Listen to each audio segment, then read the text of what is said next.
Les choses de la vie. Non, je ne suis pas un légume.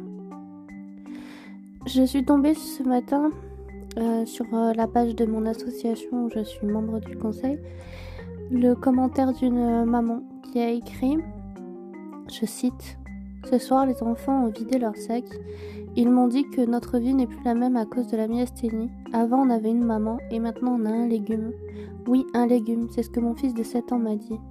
J'ai essayé de leur expliquer, de banaliser la chose, de dire qu'on faisait encore des choses, mais plus au même rythme, mais au fond de moi, j'ai le cœur brisé. » Et fin de citation.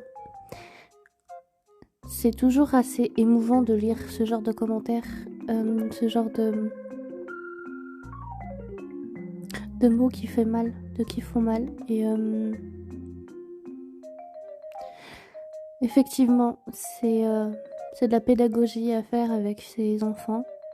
On a mis à disposition des BD explicatives, des vidéos explicatives pour les enfants, et puis on a en projet un jeu de société et aussi un dispositif qui s'appelle les cuillères pour expliquer qu'au fil d'une journée on est fatigué en faisant une succession de tâches et qu'on doit s'économiser si on veut pouvoir terminer une journée. Je le répète, nous ne sommes pas des légumes, nous sommes malades, nous sommes des humains avant tout, et on a des difficultés parfois à réaliser certaines choses parce qu'on se fatigue plus vite que les autres. Mais ça ne veut pas dire qu'on est capable de ne rien faire du tout. Et je pense que c'est ça qui est important à souligner et à expliquer aux enfants parce qu'ils sont largement capables de comprendre et de leur dire que oui, peut-être qu'il y a des choses qu'il est possible de faire en famille et d'autres non. S'il veut faire certaines activités, ce sera avec papa ou avec ses amis ou avec ses oncles et tantes s'il en a ou ses grands-parents. Mais que sa maman, elle ne peut pas faire tout ça. Elle peut le regarder, elle peut le soutenir, mais elle ne pourra pas faire certaines choses et ça, il peut l'entendre. Si vous trouvez les bons mots. Et je pense aussi qu'il y a de la colère en lui et qu'il a aussi besoin peut-être d'être suivi à un moment donné avant qu'il devienne ado et avant que cette colère ne se transforme en quelque chose de plus grave. Avoir une maman qui est malade, ou un papa d'ailleurs malade, parce que ça peut être aussi l'inverse, mais c'est plus souvent la maman dans ce genre de maladie.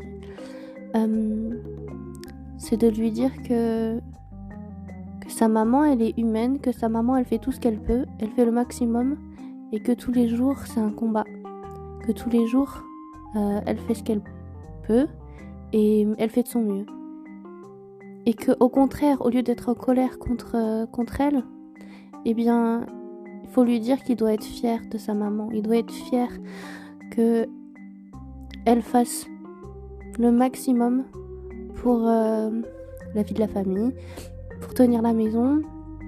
Bien sûr, parfois, ça peut être perturbant pour lui de voir sa maman allongée sur le canapé ou dans son lit.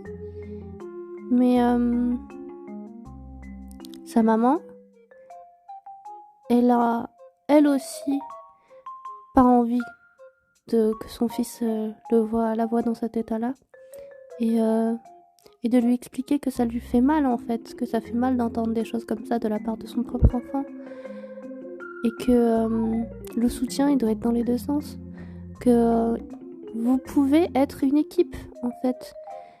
Vous pouvez dire tiens mon enfant j'arrive pas à faire ceci ou cela, eh bien aide-moi à le faire, on va le faire ensemble et ce sera beaucoup plus productif et votre enfant peut-être en l'impliquant dans vos tâches il aura à cœur de vous aider davantage et au lieu de vous critiquer petit à petit, il va comprendre, il va trouver les arguments à dire, peut-être aussi à ses amis qui sont dans sa classe et qui le critiquent, de voir sa maman peut-être arriver à un pas plus lent que les autres ou,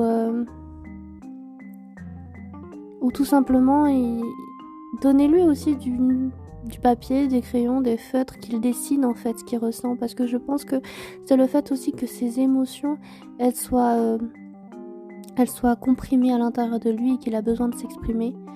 Après, ça peut être non pas du dessin, ça peut être aussi de la danse, ça peut être du chant, enfin voilà. Une activité où il puisse exprimer ses émotions et qu'il puisse ressortir tout ça. Et oui, on le dit souvent, mais oui, les enfants de personnes malades doivent être suivis psychologiquement parce qu'elles ont besoin de ressortir tout ça. Elles ressentent aussi nos émotions, elles ressentent aussi notre mal-être. Et oui, c'est de la colère qui sommeille. Et cette colère, faut qu'elle disparaisse. Et je pense que cet enfant pleure aussi, souvent. Et de lui dire que vous l'aimez, tout simplement, que vous l'aimez plus que tout. Et que vous n'êtes pas un légume, et vous ne le serez pas. Jamais.